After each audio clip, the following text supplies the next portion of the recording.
Good afternoon.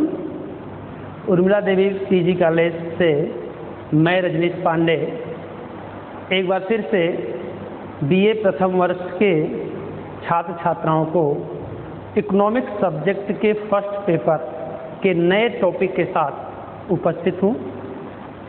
आज का हमारा जो टॉपिक है वो है अर्थशास्त्र का क्षेत्र। अर्थशास्त्र का क्षेत्र जिसे स्कोप ऑफ इकोनॉमिक्स इंग्लिश में बोलते हैं, स्कोप ऑफ इकोनॉमिक्स या अर्थशास्त्र का क्षेत्र। चलिए शुरू करते हैं।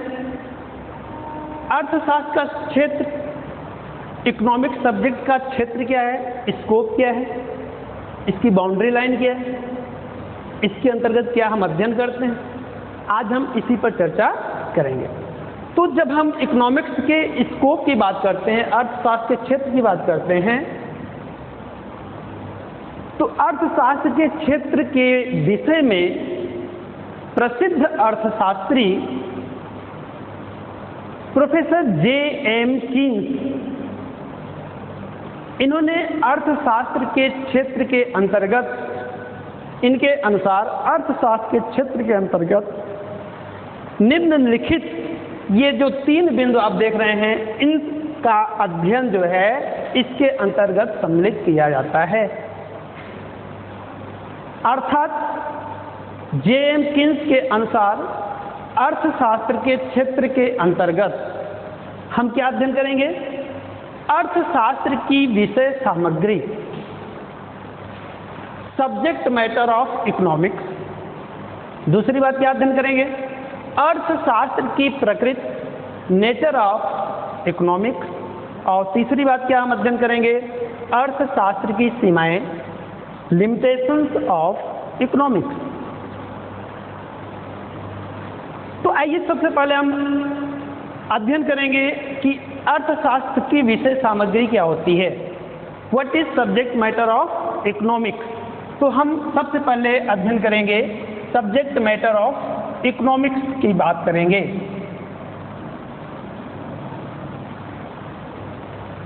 सब्जेक्ट मैटर ऑफ इकोनॉमिक्स की हम बात करेंगे।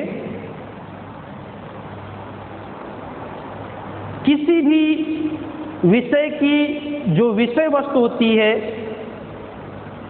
या विषय सामग्री होती है, क्योंकि सब्जेक्ट मैटर को विषय वस्तु या विषय सामग्री दोनों बोलते हैं, तो आप विषय सामग्री बोलिए चाहे विषय वस्तु बोलिए, इंग्लिश में सब्जेक्ट मैटर बोलते हैं। तो किसी भी सब्जेक्ट का जो सब्जेक्ट मैटर होता है, विषय वस्तु होती है, वह उसकी परिभाषाओं से ही परिलक्षित होती है, स्पष्ट हो जाती है। यानी विषय की परिभाषाओं में ही उसकी विषय वस्तु भी उसी में निहित होती है, सन्निहित होती है।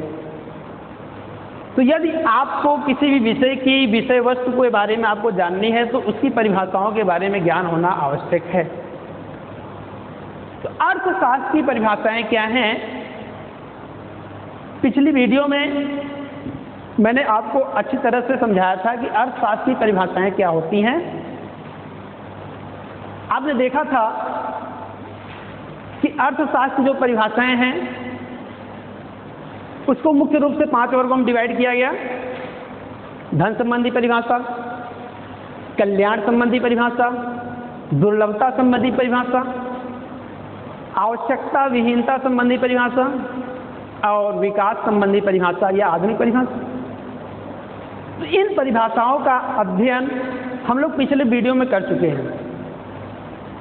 तो यहाँ पर हम आपको बताएं संक्षेप में, अर्थशास्त्र के विषय सामग्री के अंतर्गत जो मुख्य बातें आती हैं उसमें मुख्य रूप से आता है आपका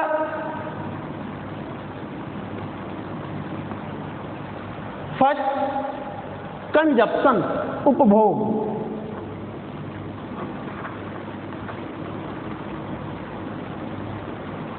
कंजप्शन या उपभोग। सेकंड आता है उत्पादन या प्रोडक्शन। थर्ड आता है विनिमय,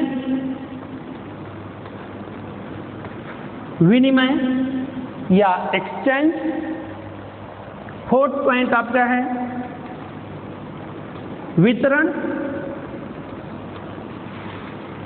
या इसी को डिस्ट्रीब्यूशन बोलते हैं। और नेक्स्ट 5वां पॉइंट होता है राजस्व या इसी को हम लोक वित्त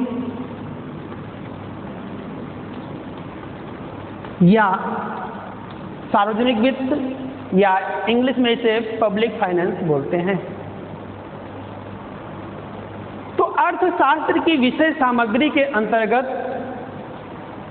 हम लोग उपभोग, उत्पादन, विनिमय, वितरण और राजस्व या लोक वित्त का अध्ययन करते हैं। आइए एक एक बिंदुओं पर हम चर्चा करें।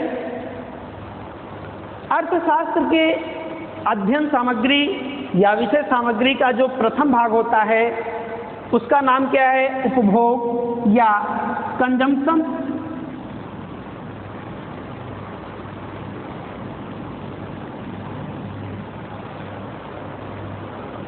उपभोग अर्थशास्त्र के विषय सामग्री का पहला और सबसे महत्वपूर्ण विभाग होता है।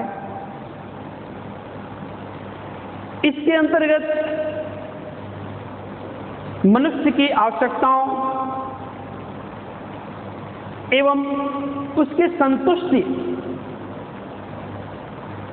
से संबंधित उसके व्यवहार का अध्ययन किया जाता है। उपभोग का अर्थ क्या होता है? सामान्य भाषा में समझें कि उपभोग क्या होता है, उपभोग किसे कहते हैं। वैसे तो देखा जाए उपभोग जैसे हम किसी भी वस्तु का क्या करते हैं? यूज करते हैं, प्रयोग करते हैं। रोटी खा रहे हैं तो रोटी का उपभोग कर रहे हैं, कपड़ा पहन रहे हैं तो कपड़ा का उपभोग कर रहे हैं। लेकिन अर्थशास्त्र में यदि हम उपभोग की बात करें तो उपभोग का अर्थ क्या होता है? उपभोग वह इकोनॉमिक एक्टिविटीज है, आर्थिक क्रियाकलाप है जिसके अंतर्गत कोई भी व्यक्ति अपनी आवश्यकताओं की संतुष्टि के लिए विभिन्न प्रकार की वस्तुओं एवं सेवाओं का क्या करता है? परचेज करता है, क्रय करता है, खरीदता है। कहने का तात्पर्य क्या है? जब व्यक्ति को किसी वस्तु की आवश्यकता होती है, किसी सेवा की आवश्यकता होती है, तो उस आवश्यकता की संतुष्टि के लिए, उसकी पूर्ति के लिए, उससे मिलने वाली उपयोगिता के लिए, यूटिलिटी के लिए वो क्या करता है? वस्तु सेवाओं को परचेज करता है, खरीदता है। यही क्रिया क्या कहलाती है? उपभोग कहलाती है। उपभोग के अंतर्गत उपभोक्ता के व्यवहार, उपयोगिता, उपयोगिता के नियम, सीमांत उपयोगिता के नियम, समसीमांत उपयोगिता के नियम, मांग का नियम इत्यादि बातों का अध्ययन हम उपभोग के अंतर्गत करते हैं। यानी अर्थशास्त्र के इस विभाग के अंतर्गत हम इन तमाम बातों का अध्ययन करते हैं। उपभोक्ता से संबंधित जो भी व्यवहार है, चाहे उपयोगिता हो, चाहे मांग हो, चाहे मांग का नियम हो, इन सारी बातों का अध्ययन हम उपभोग के अंतर्गत करते हैं। और उपभोग जो होता है ये अर्थशास्त्र का एक प्रमुख विभाग होता है। कुछ अर्थशास्त्री तो उपभोग को अर्थशास्त्र का जो है आदि और अंत दोनों मानते हैं, क्योंकि उपभोग ही पूरे सिस्टम का आधार है, बेस है, यहीं से शुरुआत होती है। उपभोग नहीं होगा तो ये सारी क्रियाएं नहीं होंगी, उपभोग होने से ही ये सारी क्रियाएं होंगी। तो आधार, बेस, प्रारंभ क्या है? उपभोग है। और अंत भी क्या है? उपभोग है। उपभोग समाप्त हो गया तो सारी चीजें समाप्त। तो आप यहां पे समझ गए उपभोग क्या है। उपभोग सामान्य अर्थ में देखें तो उपभोग के अंतर्गत क्या होता है? उपभोग जो है यह व्यक्ति की आवश्यकताओं को संतुष्ट करने के लिए गुड्स एंड कमोडिटीज, वस्तुओं and services, commodities and services, वस्तुओं और सेवाओं का क्या करता है? परचेज करता है, क्रय करता है, जिससे उसे क्या मिले? उसकी आवश्यकताओं की पूर्ति हो सके, संतुष्टि उसे मिल सके, उसको उपयोगिता मिल सके। आइए हम दूसरे विभाग की तरफ चलते हैं, उत्पादन। उत्पादन जिसे हम प्रोडक्शन भी कहते हैं, प्रोडक्शन।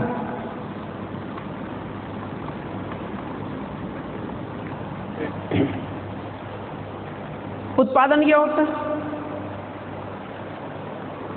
मनुष्य की आवश्यकताओं की पूर्ति के लिए वस्तुओं में उपयोगिता का सृजन करना ही क्या कहलाता है? उत्पादन कहलाता है। यहां पर आप क्या देखें, यदि उपभोग और उत्पादन में हम दोनों को डिफरेंस समझें, इसको बारीकी से समझें, तो यहां पर क्या होता है? उपभोग में जो उपयोगिता होती है, यूटिलिटी जो होती है,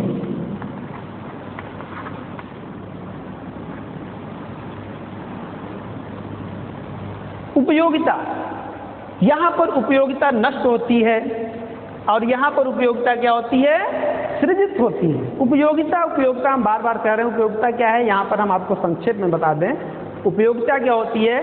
किसी भी आवश्यकता को पूर्ति करने की क्षमता या शक्ति, किसी भी मनुष्य की किसी भी आवश्यकता की पूर्ति करने की जो क्षमता होती है, जो शक्ति होती है, उसी को हम क्या कहते हैं? उपयोगिता कहते हैं, यूटिलिटी कहते हैं। अभी मैं बता रहा था कि उपभोग में क्या होता है? उपयोगिता का ह्रास होता है, घटता है, कम होता है, नष्ट होता है। जबकि उत्पादन में क्या होता है? उत्पादन में उपयोगिता का क्या होता है? सृजन होता है। फॉर एग्जाम्पल एक उदाहरण लेकर हम देखते हैं। जैसे हमको चेयर की आवश्यकता है, कुर्सी की आवश्यकता है। अब कुर्सी की आवश्यकता है तो हम क्या करेंगे? मार्केट से कुर्सी लेंगे, खरीदेंगे, परचेज करेंगे। जब हमने मार्केट से कुर्सी को परचेज किया तो इसका मतलब हमने क्या किया? हमने कुर्सी का उपभोग किया। अब इस उपभोग के क्रम में, क्योंकि हमारा उपभोग क्या होता है? निरंतर होता रहता है।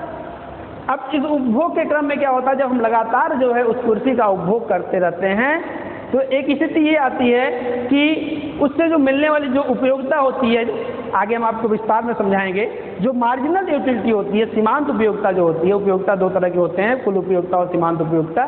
तो उससे मिलने वाली जो सीमांत उपयोगिता होती है वो घटती जाती है, कम होती जाती है। और एक स्थिति ये आती है कि जो सीमांत उपयोगिता होती है वो शून्य हो जाती है, यानी वहां पर व्यक्ति क्या होता है? पूर्ण रूप से संतुष्ट हो जाता है। यानी उस कुर्सी का उपभोग करते करते वो कुर्सी क्या होती है? वो रिजेक्ट हो जाती है, टूट जाती है, खराब हो जाती है। फिर हम उसको क्या करते हैं? उसको हम फेंक देते हैं। फेंक देते हैं मतलब कबाड़ वाले को दे देते हैं, कबाड़ी वाला जो आता है। तो कबाड़ी वाले को हम उस कुर्सी को दे दिए। क्यों दे दिए? क्योंकि अब उसमें हमको उपयोगिता नहीं मिल रही, अब उससे हमको संतुष्टि नहीं मिल रही, इसलिए वो हमारे लिए क्या हो गया? बेकार हो गया, उसको हमने फेंक दिया। यानी उसकी उपयोगिता खत्म हो गई। तो उपभोग करने से क्या हुआ? उपयोगिता समाप्त हो गई।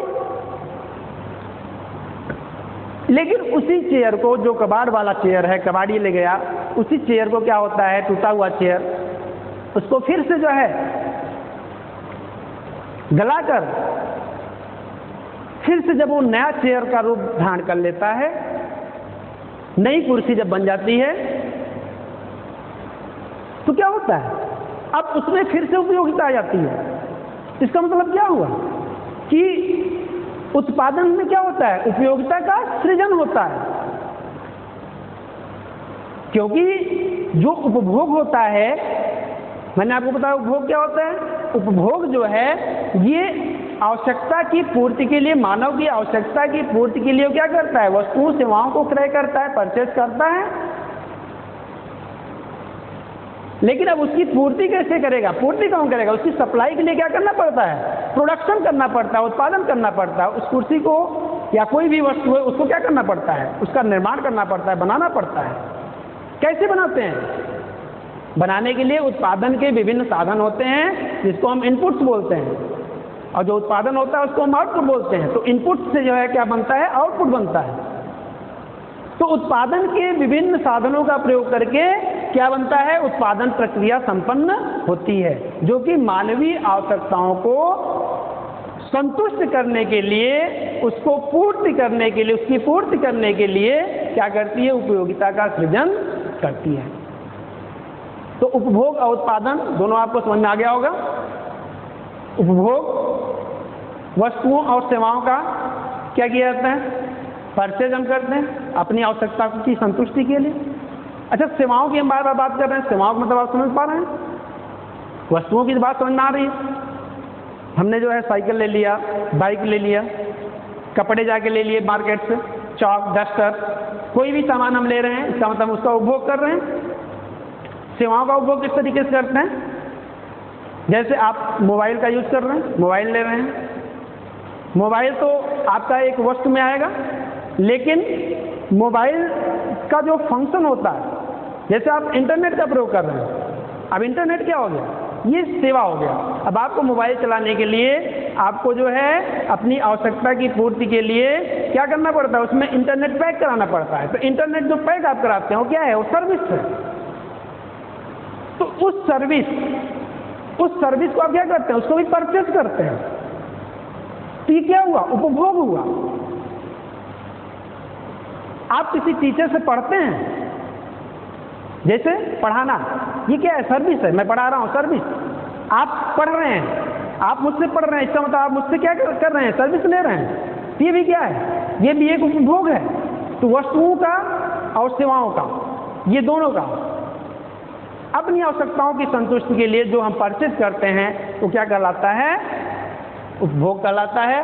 और उपभोग के लिए यानी आवश्यकताओं की संतुष्टि के लिए जो उपयोगिता का सृजन किया जाता है उसको हम क्या कहते हैं, उत्पादन कहते हैं। और उत्पादन जो है प्रक्रिया कैसे संपन्न होती है, उत्पादन प्रक्रिया के लिए उत्पादन के विभिन्न साधनों का प्रयोग किया जाता है। उत्पादन के विभिन्न साधन कौन होते हैं, मुख्य रूप से मैं यहाँ पे आपको बताऊं, उत्पादन के मुख्य साधन जो होते हैं, इसमें आपका आता है भूमि, पूंजी, श्रम, साहस,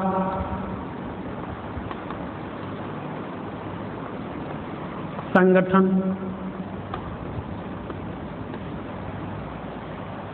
भूमि लैंड है। कोई भी उत्पादन क्रिया आपको करनी है तो कोई भी उत्पादन क्रिया के लिए आप जमीन पर ही क्या करेंगे, उत्पादन प्रक्रिया को संपन्न करेंगे।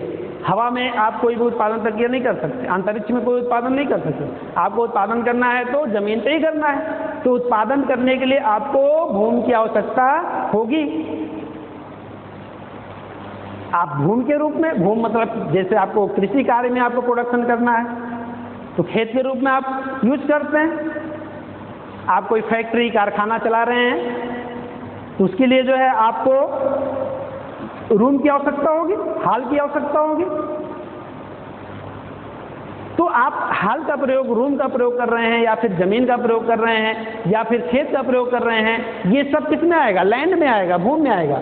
और आप भूमि पर ही कोई भी उत्पादन प्रक्रिया जो है भूमि पर ही कर सकते हैं। बिना भूमि के आप कोई भी उत्पादन प्रक्रिया नहीं कर सकते। इसलिए भूमि क्या है, उत्पादन का एक स्थिर साधन है। भूमि को उत्पादन का एक स्थिर साधन, उत्पादन के जो साधन होते हैं स्थिर और अस्थिर होते हैं। भूमि ही एक ऐसा साधन है जिसको हम क्या करते हैं, उत्पादन का स्थिर साधन कहते हैं, क्योंकि इसमें परिवर्तन, अल्पकाल में इसमें परिवर्तन नहीं किया जा सकता।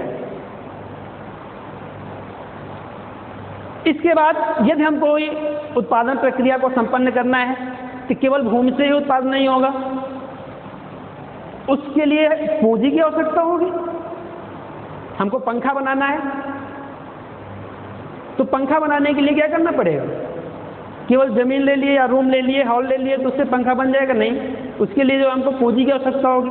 पूंजी में जैसे मशीनें जो होती हैं वो भी किस में आती हैं? पूंजी में आती हैं। तो बिना मशीनों के जो है आप प्रोडक्शन कैसे करेंगे? तो उत्पादन के लिए पूंजी की भी आवश्यकता होती है, इसलिए पूंजी भी उत्पादन का प्रमुख साधन होता है। आगे लेबर, श्रम, यानी कोई भी उत्पादन कार्य है केवल आप भूमि से और पूंजी की सहायता से ही नहीं कर सकते, बल्कि उसको करने के लिए लेबर या श्रम की भी आवश्यकता होती है। अब आप बिना लेबर के आप उत्पादन क्रिया नहीं कर सकते। भाई कोई भी कार्य करना है तो उसमें श्रमिकों की जरूरत पड़ेगी, मजदूरों की जरूरत पड़ेगी। बिना मजदूरों के, श्रमिकों का जो है काम संपन्न नहीं हो पाएगा, इसलिए लेबर की भी आवश्यकता होती है।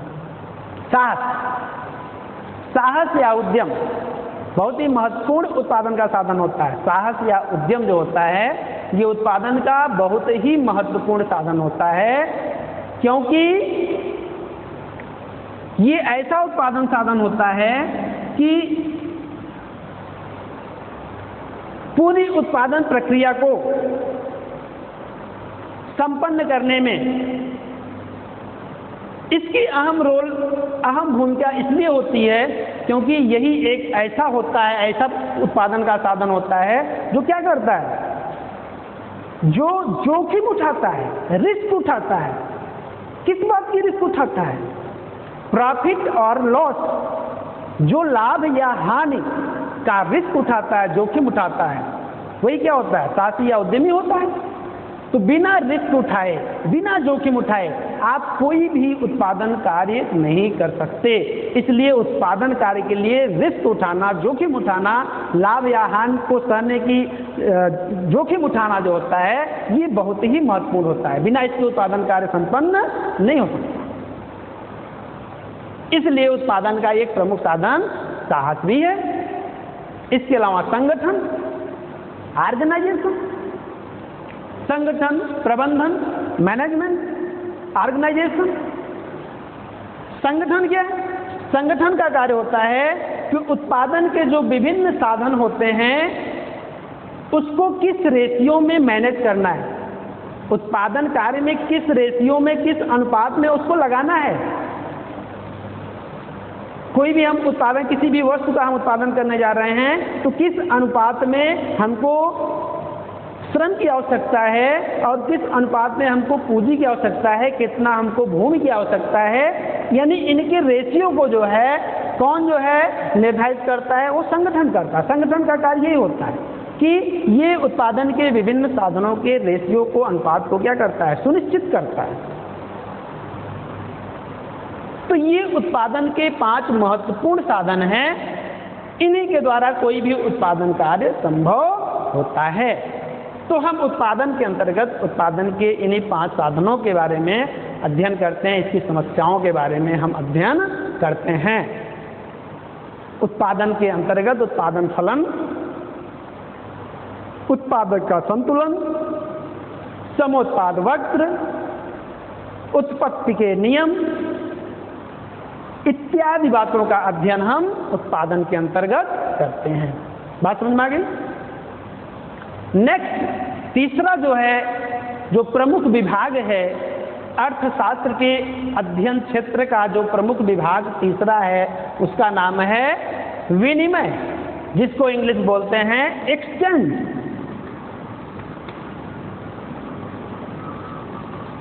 एक्सचेंज या विनिमय। एक्सचेंज क्या होता है, विनिमय क्या होता है, इसके बारे में आप लोग परिचित होंगे। विनिमय, विनिमय करना सामान्य अर्थ में लेन देन करना। विनिमय करना मतलब लेन देन करना। लेकिन लेन देन कैसा होना चाहिए? स्वतंत्र होना चाहिए, ऐच्छिक होना चाहिए, वैधानिक होना चाहिए। जब हम वस्तुओं का लेन देन करते हैं ऐच्छिक रूप से, स्वतंत्र रूप से, वैधानिक रूप से, तो वही लेन देन क्या कहलाता है? विनिमय कहलाता है। विनिमय, वस्तु विनिमय प्रणाली, शुरू में जब मुद्रा का आविष्कार नहीं हुआ था तो वस्तु विनिमय प्रणाली थी, यानी वस्तुओं का हम एक्सचेंज, क्योंकि कोई भी व्यक्ति संपूर्ण वस्तुओं का उत्पादन तो कर नहीं सकता। कोई भी उत्पादक जो है वो क्या होता है, वो एक ही वस्तु या दो वस्तुओं का ही या कुछ ही वस्तुओं का उत्पादन कर सकता है। उसके जीवन में जितनी वो वस्तुओं का उपभोग करता है सारे का सारा तो जो उत्पादन कर नहीं सकता। तो ऐसी स्थिति में क्या होता है, उसको एक्सचेंज की भी आवश्यकता होती है। तो एक्सचेंज के लिए जो है वस्तु विनिमय प्रणाली शुरू में थी, जब वस्तुओं का वस्तुओं से ही क्या करते थे, हम एक्सचेंज करते थे, विनिमय करते थे।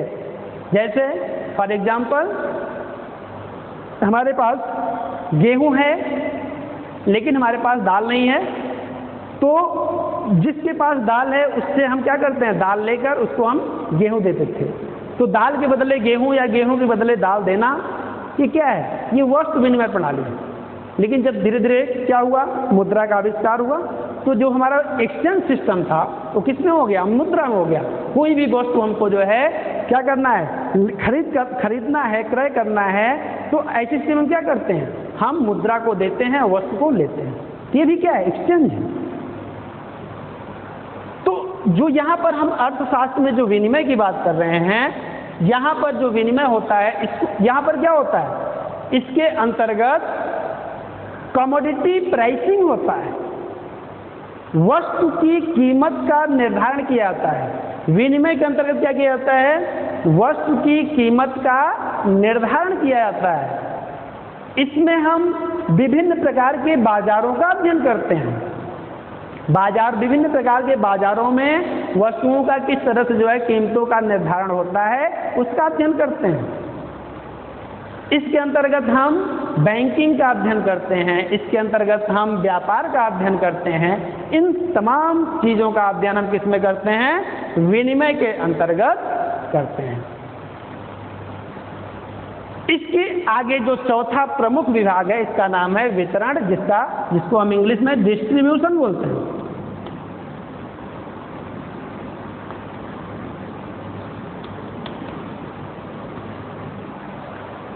डिस्ट्रीब्यूशन या वितरण, इसको हम फैक्टर प्राइसिंग भी बोलते हैं,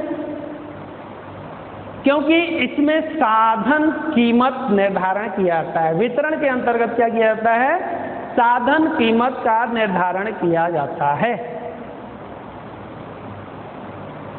अब वितरण को समझने के लिए साधनों की कीमत का निर्धारण कैसे किया जाता है, इसको समझने के लिए आइए एक सरलता से जो है एग्जाम्पल के द्वारा इसको देखते हैं। जैसे हमें किसी भी वस्तु का उत्पादन जब करना है, जैसे फैन को ले लीजिए, पंखा ले लीजिए, फैन,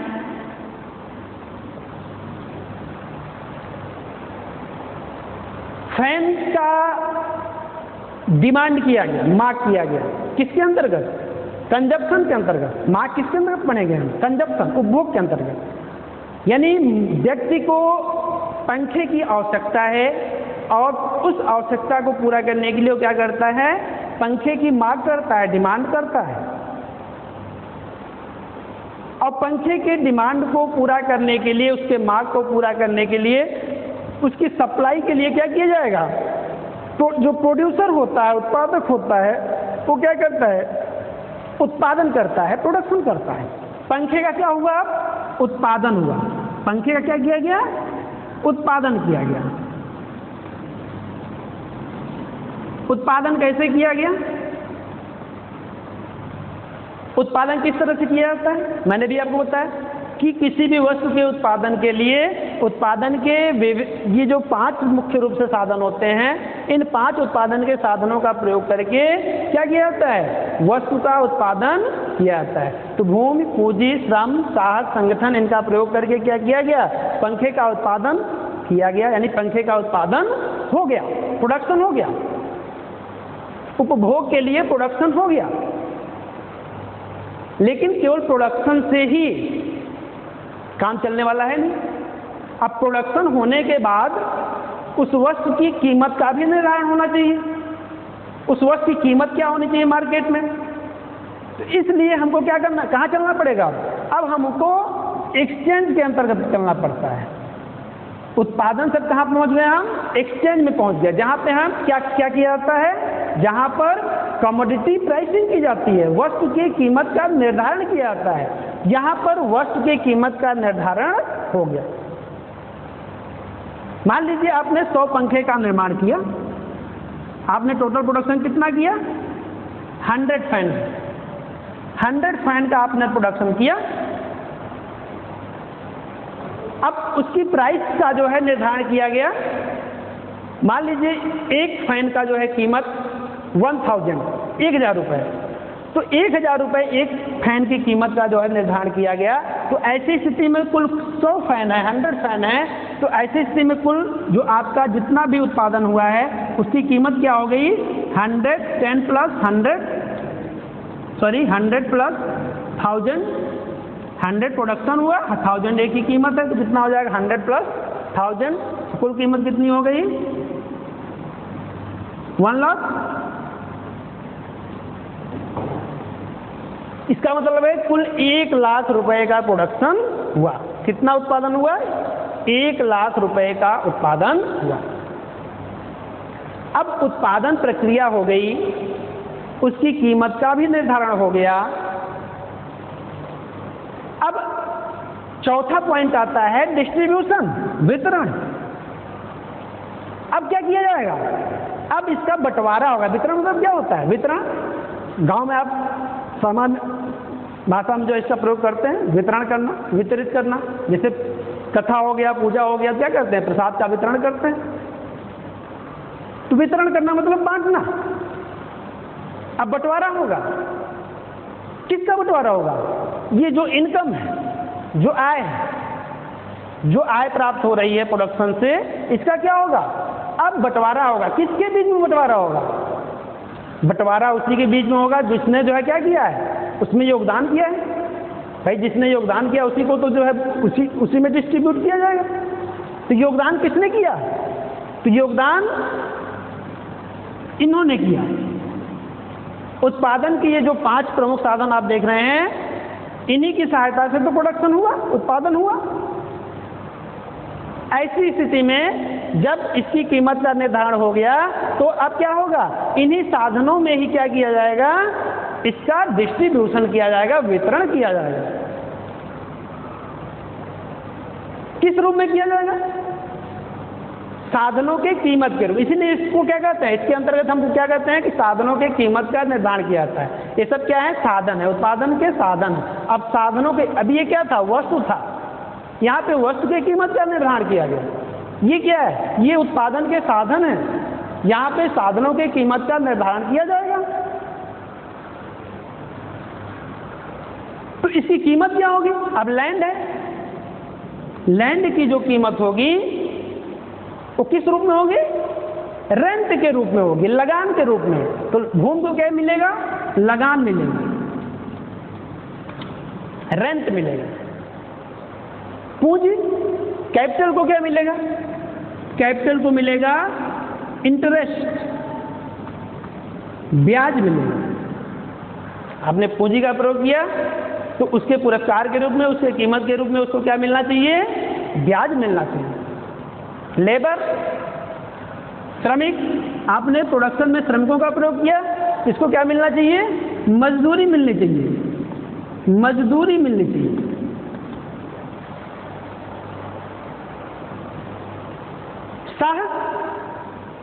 साहस तो प्रमुख हिस्सा है ही, मैंने आपको बताया।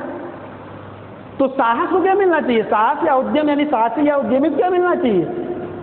तो उद्यमी को, चूंकि उद्यमी क्या करता है, वो रिस्क उठाता है, जोखिम उठाता है, इसलिए इसको क्या मिलना चाहिए, प्रॉफिट मिलना चाहिए, लाभ मिलना चाहिए। क्या मिलना चाहिए, पूरे उत्पादन का जो लाभ है वो किसको मिलना चाहिए, साहसी को मिलना चाहिए। क्यों मिलना चाहिए, क्योंकि उसने उत्पादन कार्य करने का जोखिम उठाया है, उसके पुरस्कार के रूप में उसको लाभ मिलना चाहिए।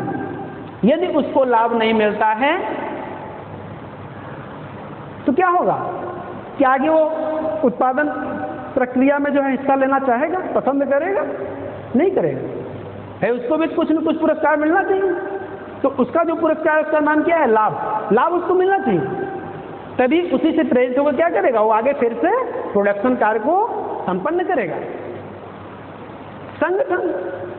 संगठन में जो मैनेजर होता है, प्रबंधक होता है, उसको क्या मिलना चाहिए? सैलरी मिलनी चाहिए, वेतन मिलना चाहिए। उसको क्या मिलना चाहिए? वेतन। कभी कभी ऑर्गेनाइजेशन और ये आपका इंटरप्राइज, ये दोनों एक ही होते हैं, तो यहाँ पर लाभ, इसका मतलब है कि साहसी है तो साहसी, ये दोनों एक ही है, तो यहाँ पे क्या मिलेगा? लाभ मिलेगा। लेकिन दोनों अलग अलग हैं, तो यहाँ पर क्या होगा? संगठन को क्या मिलेगा? वेतन मिलेगा। तो इस तरीके से आपने देखा कि इन साधनों का जो कीमत है वो किस रूप में है? लगान के रूप में है, ब्याज के रूप में है, मजदूरी के रूप में है, लाभ के रूप में है। तो ये क्या है? ये इन उत्पादन के साधनों के कीमत है। इसी का अध्ययन हम किसके अंतर्गत करते हैं? वितरण के अंतर्गत करते हैं। तो वितरण के अंतर्गत क्या हम अध्ययन करेंगे?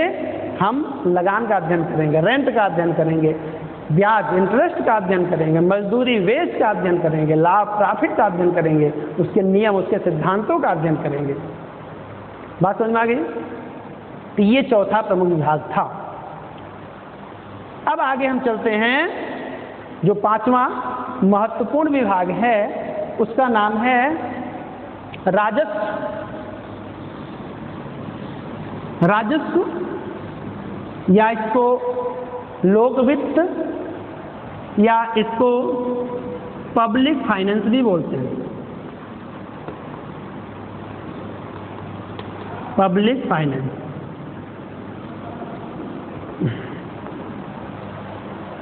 अब राजस्व क्या होता है?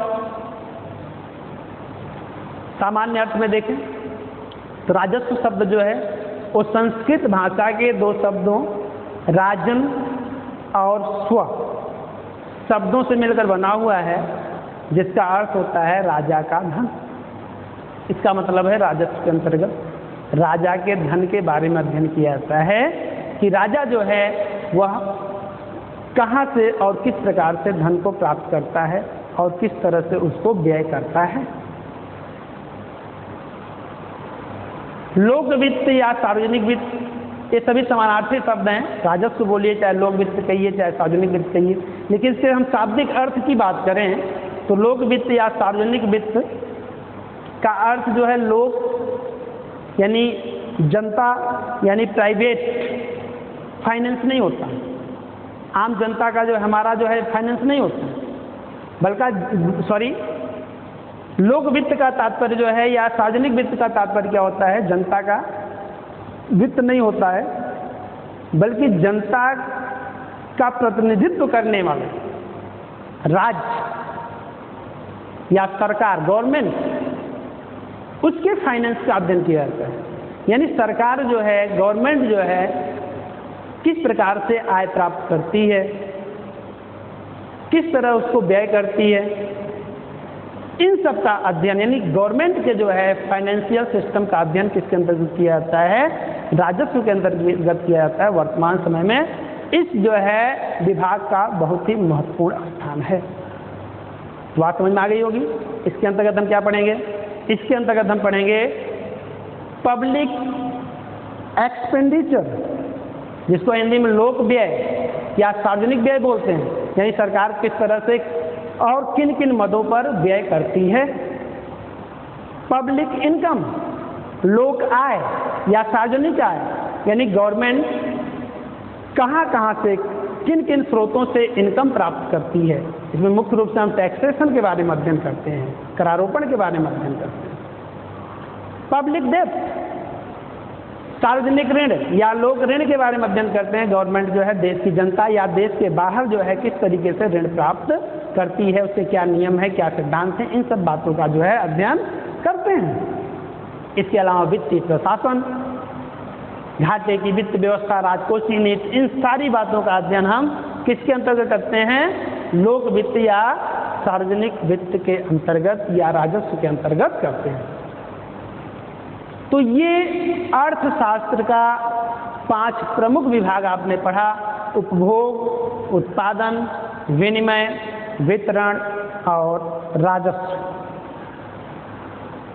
लेकिन जो आधुनिक अर्थशास्त्री हैं वो अर्थशास्त्र के उपर्युक्त 5 जो आपने अध्ययन क्षेत्र के बारे में अध्ययन किया, इससे वो सहमत नहीं है।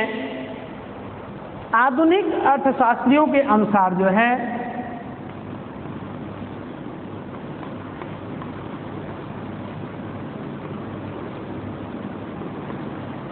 आधुनिक अर्थशास्त्रियों के अनुसार जो आपका अर्थशास्त्र का जो विषय सामग्री है, अध्ययन सामग्री है, विषय क्षेत्र है, इसको 2 भागों में बांटा गया है।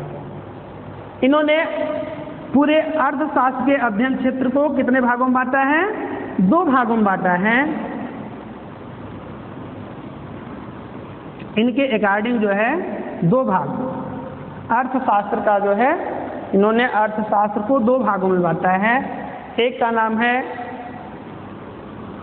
व्यष्टि अर्थशास्त्र और एक का नाम है समष्टि अर्थशास्त्र। इसको इंग्लिश में माइक्रो इकोनॉमिक्स, इसको इंग्लिश में मैक्रो इकोनॉमिक्स कहते हैं। तो आधुनिक अर्थशास्त्री, जिसमें सबसे पहले जो है रैगनर फ्रिश, अर्थशास्त्री का नाम है रैगनर फ्रिश, ने जो है व्यष्टि और समष्टि शब्दों का प्रयोग किया है। तो आधुनिक अर्थशास्त्रियों के अनुसार जो अर्थशास्त्र का विषय क्षेत्र होना चाहिए वो क्या होना चाहिए? व्यष्टि अर्थशास्त्र और समष्टि अर्थशास्त्र, या इसी को व्यष्टि आर्थिक विश्लेषण और समष्टि आर्थिक विश्लेषण भी कहते हैं। संक्षेप में हम इन दोनों के बारे में अध्ययन करें। यहाँ पे व्यष्टि अर्थशास्त्र, माइक्रो इकोनॉमिक्स, माइक्रो जैसे इसका नाम ही आपको समझ में आ रहा होगा, इसको सूक्ष्म, माइक्रो का मतलब क्या होता है? सूक्ष्म। तो इसको सूक्ष्म अर्थशास्त्र भी कहते हैं। और माइक्रो का अर्थ क्या होता है? व्यापक या बड़ा, इसलिए इसको व्यापक अर्थशास्त्र या बृहत अर्थशास्त्र भी कहते हैं। सूक्ष्म अर्थशास्त्र के अंतर्गत या माइक्रो इकोनॉमिक्स के अंतर्गत जो अध्ययन किया जाता है वह अध्ययन इकाई के रूप में किया जाता है, और मैक्रो इकोनॉमिक्स के अंतर्गत जो अध्ययन किया जाता है वो समग्र के रूप में किया जाता है। दूसरे शब्दों में हम बात करें, व्यष्टि अर्थशास्त्र के अंतर्गत इकाई के रूप में अध्ययन का मतलब यह हुआ कि एक व्यक्ति का अध्ययन किया जाएगा, एक व्यक्ति की आय का अध्ययन किया जाएगा, एक वस्तु का अध्ययन किया जाएगा, मतलब एक वस्तु की कीमत का अध्ययन किया जाएगा। एक व्यक्ति, एक वस्तु, एक फर्म, एक उद्योग, यानी इसमें जो भी अध्ययन किया जाएगा वो इकाई के रूप में किया जाएगा, एक के रूप में किया जाएगा। जबकि माइक्रो इकोनॉमिक्स के अंतर्गत एक व्यक्ति नहीं बल्कि संपूर्ण व्यक्तियों का, संपूर्ण जनसंख्या का अध्ययन किया जाएगा। एक वस्तु की कीमत की नहीं बल्कि सामान्य कीमत की बात की जाएगी। एक फर्म का नहीं बल्कि सभी फर्मों का एक साथ अध्ययन किया जाएगा। एक उद्योग का नहीं बल्कि समग्र औद्योगिक जगत का एक साथ अध्ययन किया जाएगा। यानी यहाँ पर जो अध्ययन का क्षेत्र होगा वो समग्र रूप में होता है, और यहाँ पर जो अध्ययन का क्षेत्र होगा वो इकाई के रूप में होता है। चलिए इसको एक एग्जाम्पल के द्वारा समझते हैं। जैसे किसी क्लास में एक बच्चे का, एक स्टूडेंट का उसकी जो है सर्टिफिकेट का हम अध्ययन करें कि वो किस विषय में कितना अंक प्राप्त किया है। इस तरह का जो हमारा अध्ययन होगा, एक बच्चे का जो हम अध्ययन कर रहे हैं, उसकी उपलब्धि का जो हम अध्ययन कर रहे हैं, ये आपका माइक्रो एनालिसिस होगा। और यदि हम पूरे क्लास का एक साथ, सभी बच्चों का एक साथ अध्ययन हम कर रहे हैं, समग्र रूप से अध्ययन कर रहे हैं, तो ये हमारा जो एनालिसिस होगा वो कैसा होगा? मैक्रो होगा। बात समझ में आ गई होगी आपको? यदि एक व्यक्ति के आय की यदि हम अध्ययन करते हैं तो माइक्रो, यदि पूरे देश के आय की, जिसको हम राष्ट्रीय आय कहते हैं, राष्ट्रीय आय का अध्ययन करेंगे तो क्या हो जाएगा? वो माइक्रो इकोनॉमिक्स के अंतर्गत अध्ययन किया जाएगा। बात समझ में आ गई? माइक्रो और माइक्रो का मतलब सीधी सी बात, यहाँ पे यूनिट के रूप में अध्ययन किया जाएगा, यहाँ जो है आपका समग्र रूप में अध्ययन किया जाएगा, संपूर्ण रूप में अध्ययन किया जाता है। और दोनों ही बहुत ही महत्वपूर्ण हैं, दोनों अलग नहीं हैं बल्कि एक दूसरे के पूरक हैं। समष्टि के व्यष्टि के अध्ययन के लिए समष्टि की आवश्यकता पड़ती है और समष्टि के अध्ययन के लिए व्यष्टि की आवश्यकता पड़ती है, इसलिए दोनों अलग ना होकर बल्कि दोनों एक दूसरे क्या होते हैं? पूरक। तो इस प्रकार से हमने यहाँ पे अभी क्या अध्ययन किया? अर्थशास्त्र के विषय सामग्री के बारे में हम लोगों ने यहाँ पे अध्ययन किया। अब नेक्स्ट जो हमारा पॉइंट है, अर्थशास्त्र की प्रकृति। अब हम लोग जो है अध्ययन करेंगे नेचर ऑफ इकोनॉमिक्स।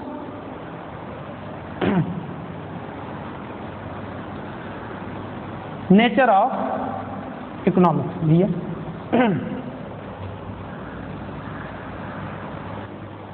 ठीक है। अब हम लोग जो है अर्थशास्त्र की प्रकृति के बारे में अध्ययन करेंगे। अर्थशास्त्र की प्रकृति या स्वभाव, नेचर ऑफ इकोनॉमिक्स। प्रकृति या स्वभाव की यदि हम बात करते हैं, जैसे जो मनुष्य होता है, मनुष्य की भी क्या होती है? एक अपनी प्रकृति होती है, एक नेचर होता है, स्वभाव होता है। कुछ मनुष्य क्या होते हैं? बहुत ही सरल स्वभाव के होते हैं, बहुत सीधे होते हैं। कुछ मनुष्य जो है क्या होते हैं? बहुत कठोर स्वभाव के होते हैं, बहुत जल्दी उनको क्रोध आ जाता है। कुछ क्या होते हैं? बीच के होते हैं, दोनों मिले जुले रूप के होते हैं। उसी तरीके से किसी भी सब्जेक्ट का भी क्या होता है? एक नेचर होता है, स्वभाव होता है। लेकिन किसी भी विषय के यदि हम प्रकृति की बात करें तो वहां पर हमको ये देखना पड़ता है कि उसका प्रकृति साइंस है या आर्ट है, विज्ञान है या कला है। यहां पर भी अर्थशास्त्र की यदि हम प्रकृति की बात करते हैं तो यहां पे हमको ये अध्ययन करना पड़ेगा कि अर्थशास्त्र की प्रकृति विज्ञान है अथवा कला है। विज्ञान है अथवा कला है। क्या है? विज्ञान है अथवा कला, ये हमको देखना पड़ेगा। यदि विज्ञान भी है तो विज्ञान है तो किस तरह का विज्ञान है? वास्तविक विज्ञान है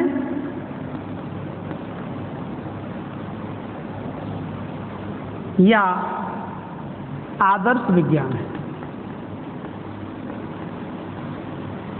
वास्तविक विज्ञान है या आदर्श विज्ञान है? पॉजिटिव साइंस है या नॉर्मेटिव साइंस है? तो अर्थशास्त्र की प्रकृति के अंतर्गत हम क्या अध्ययन करेंगे कि अर्थशास्त्र की प्रकृति विज्ञान है अथवा कला है। विज्ञान है तो वास्तविक विज्ञान है अथवा आदर्श विज्ञान है, इसकी चर्चा हम करते हैं। तो सबसे पहले हम चर्चा करेंगे कि अर्थशास्त्र किस रूप में? विज्ञान के रूप में। विज्ञान के रूप में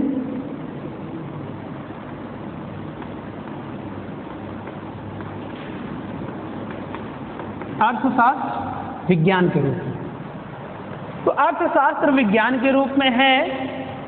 इसको समझने के लिए विज्ञान के कुछ, विज्ञान किसे कहते हैं इसके बारे में जानना जरूरी होता है।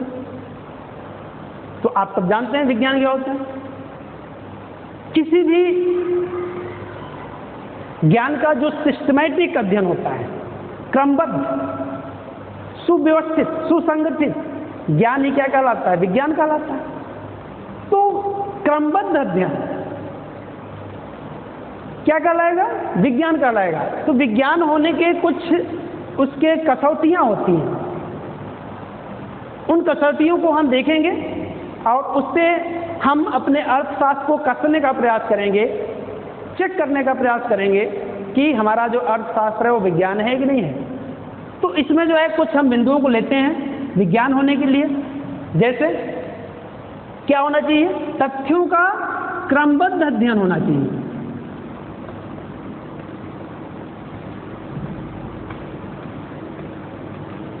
तथ्यों का क्रमबद्ध अध्ययन होना चाहिए। दूसरी बात, तथ्यों के विश्लेषण से स्वयं के कुछ नियम या सिद्धांतों का प्रतिपादन होना चाहिए। नियम या सिद्धांतों का क्या होना चाहिए? प्रतिपादन होना चाहिए। नियम या सिद्धांतों का प्रतिपादन होना चाहिए। नेक्स्ट, कारण और परिणाम।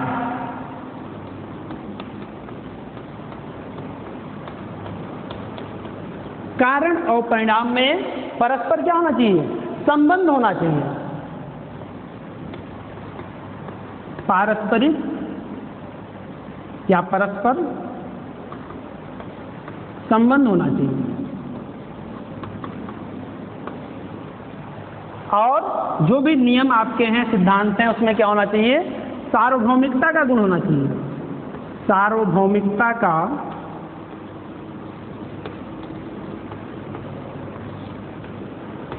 गुण होना चाहिए।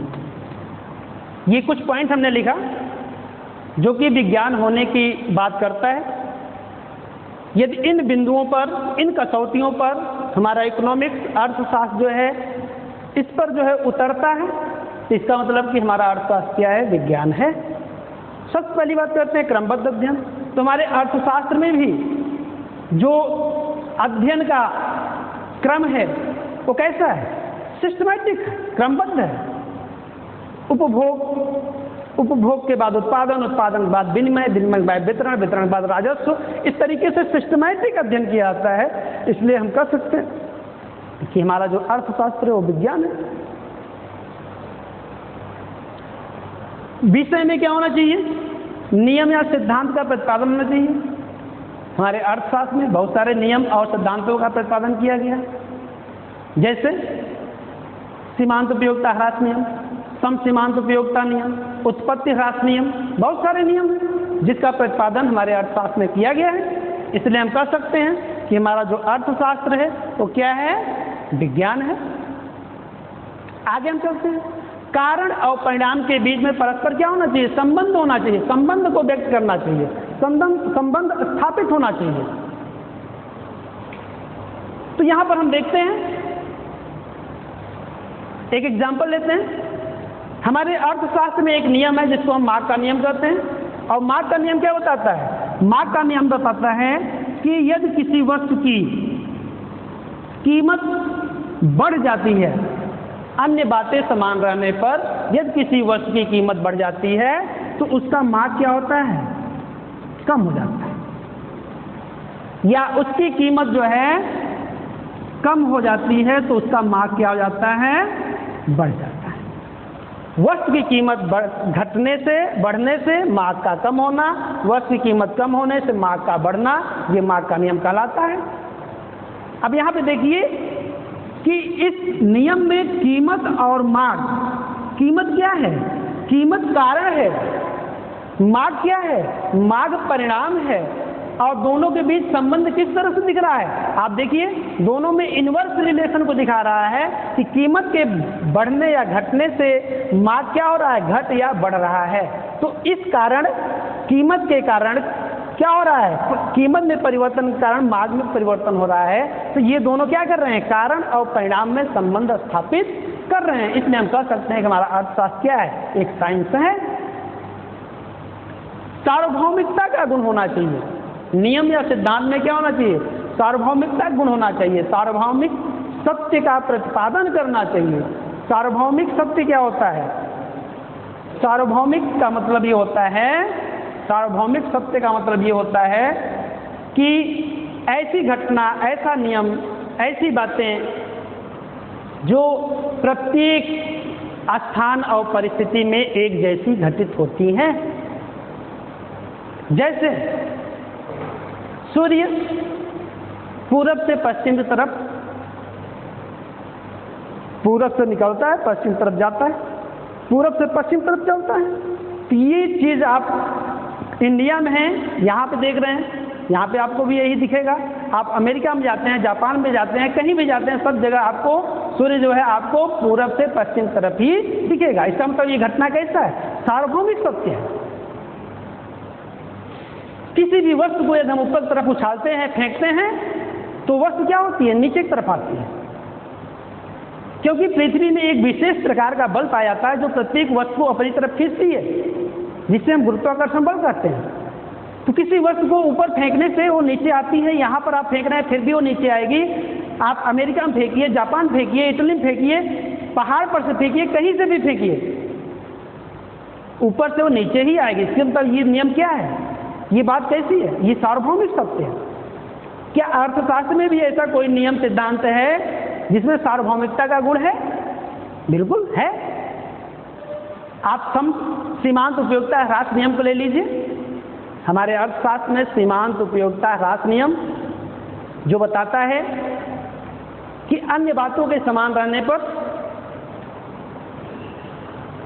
जैसे जैसे कोई उपभोक्ता अपने किसी वस्तु के उपभोग के इकाइयों को बढ़ाता जाता है, वैसे वैसे उससे मिलने वाली सीमांत उपयोगिता घटती जाती है। उपभोग के क्रम को बढ़ाने से सीमांत उपयोगिता घटती जाती है। अभी जब हम उपभोग पढ़ा रहे थे तो वहाँ पर हमने आपको बताया कि उपभोग क्या होता है? नष्ट होता है। उपभोग करने से, निरंतर उपभोग करने से उपभोग क्या होता है? नष्ट होता, उपभोग करने से उपयोगिता क्या होती है? नष्ट होती है। तो सीमांत उपयोगिता नियम क्या बताता है? यही बताता है कि कोई उपभोक्ता निरंतर जब उपभोग करता है तो उससे मिलने वाली सीमांत उपयोगिता निरंतर क्या होती है? कम होती जाती है, कम होती जाती है, और एक ऐसी स्थिति आती है जहाँ पर वो शून्य हो जाती है।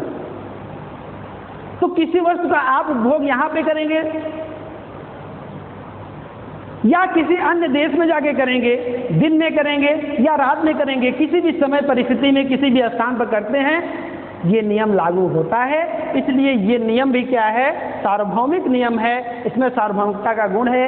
इसलिए जो हम कह सकते हैं कि हमारा जो इकोनॉमिक्स है वो साइंस है। इन सारी बातों के अध्ययन से हम निष्कर्ष रूप में कह सकते हैं कि हमारा जो अर्थशास्त्र है उसका जो नेचर है वो कैसा है? साइंस है, विज्ञान है। अब हम बात करेंगे कि विज्ञान है तो किस तरह का विज्ञान है? पॉजिटिव साइंस है या नॉर्मेटिव साइंस है? वास्तविक विज्ञान है या आदर्श विज्ञान है? तो वास्तविक विज्ञान है या आदर्श विज्ञान है, इसको समझने के लिए पहले ये मालूम होना चाहिए कि वास्तविक विज्ञान क्या होता है या आदर्श विज्ञान क्या होता है। तो वास्तविक विज्ञान किसे कहते हैं? ऐसा विज्ञान जिसमें क्या होता है? कारण और परिणाम के बीच परस्पर संबंध को स्थापित किया जाता है। इसके अतिरिक्त, इसके अंतर्गत व्हाट इज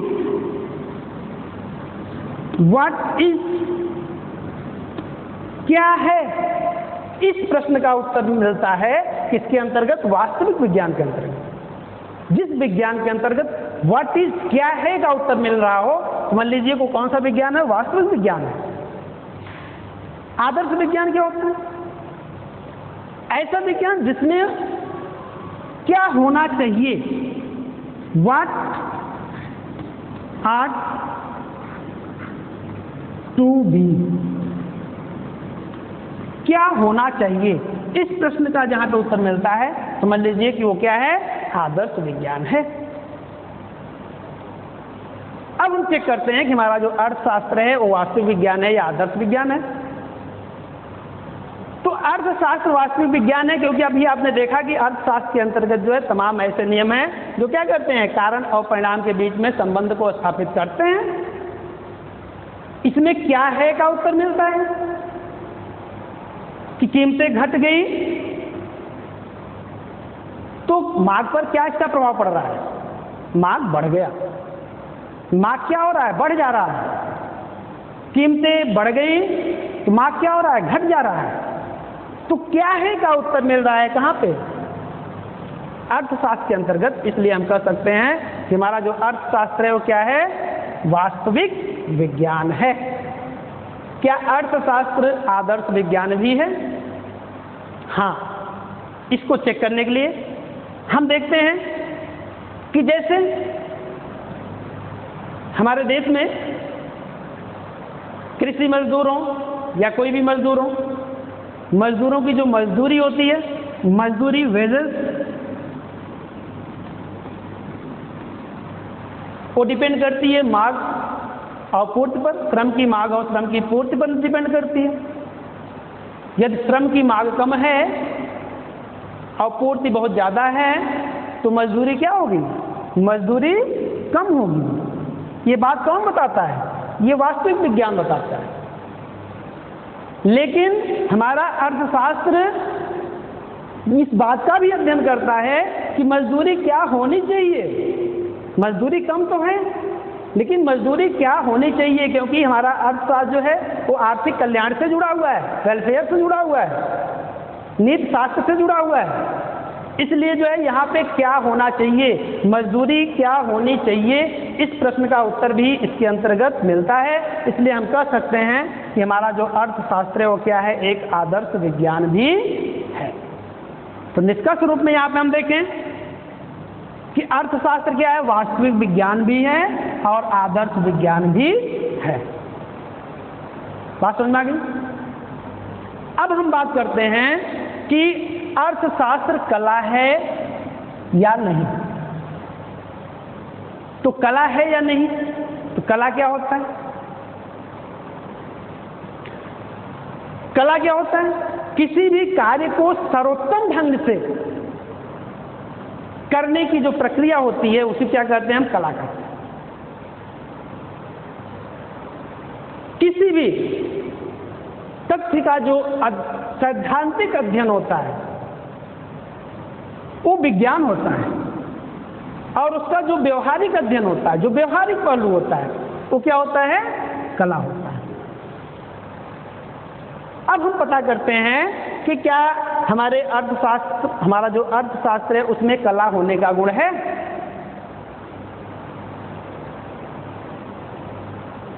हमारे अर्थशास्त्र में हम बात करें कि गरीबी, पॉवर्टी, जब हम गरीबी के कारण और इसके परिणाम या प्रभाव की बात करें, गरीबी के क्या कारण है, इसके क्या प्रभाव है, तो ये जो हमारा अध्ययन होगा वो साइंटिफिक होगा। इसलिए ये हमारे अर्थशास्त्र का विज्ञान पहलू है। लेकिन जब हम गरीबी के निवारण के सुझाव और उपायों की बात करते हैं तो ये जो है हमारा क्या हो जाएगा, कलात्मक पहलू हो जाएगा। इसका मतलब क्या हुआ कि अर्थशास्त्र में विज्ञान होने के साथ साथ कला होने का भी गुण है। तो पूरे अध्ययन से हमको जो है क्या निष्कर्ष मिला, तो संपूर्ण निष्कर्ष की यदि हम बात करें तो हम निष्कर्ष रूप में कह सकते हैं कि हमारे जो अर्थशास्त्र की जो प्रकृति है वो कैसी है। तो आपने देखा कि अर्थशास्त्र विज्ञान एवं कला, विज्ञान एवं कला दोनों ही है। कोई पूछता है अर्थशास्त्र की प्रकृति क्या है, विज्ञान है या कला, तो आप क्या बताएंगे कि अर्थशास्त्र की जो प्रकृति है वो विज्ञान और कला दोनों ही है, बोथ साइंस एंड आर्ट। अच्छा, विज्ञान में पूछ लिया कि विज्ञान है तो किस तरह का विज्ञान है, तो आप भी आप बताएंगे कि ये विज्ञान तो है, और विज्ञान है तो ये पॉजिटिव और नॉर्मेटिव यानी वास्तविक विज्ञान भी है और आदर्श विज्ञान भी है। तो कोई पूछता है विज्ञान है तो किस तरह का है, तो वास्तविक विज्ञान भी है और आदर्श विज्ञान भी है। और जब नहीं कोई पूछता तो आप बताएंगे कि अर्थशास्त्र क्या है, विज्ञान और कला दोनों है। विज्ञान में वास्तविक और आदर्श दोनों विज्ञान है। क्लियर? तो यहाँ पर हमने आपको अर्थशास्त्र की प्रकृति के बारे में बताया। अब अंतिम जो पॉइंट है यहाँ पर हम आप चर्चा करेंगे कि अर्थशास्त्र की सीमाएं, अर्थशास्त्र की सीमाएं। लिमिटेशंस ऑफ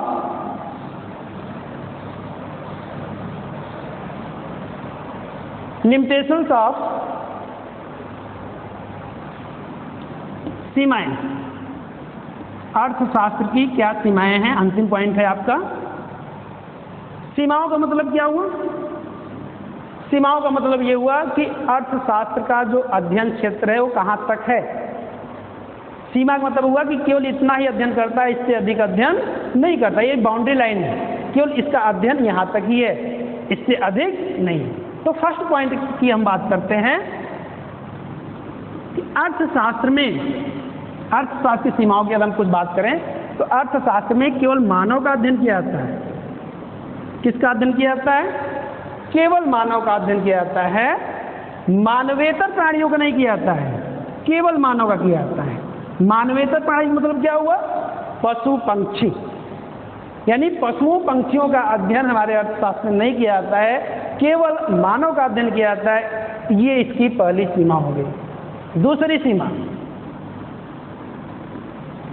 इसमें केवल सामान्य मनुष्य का अध्ययन किया जाता है।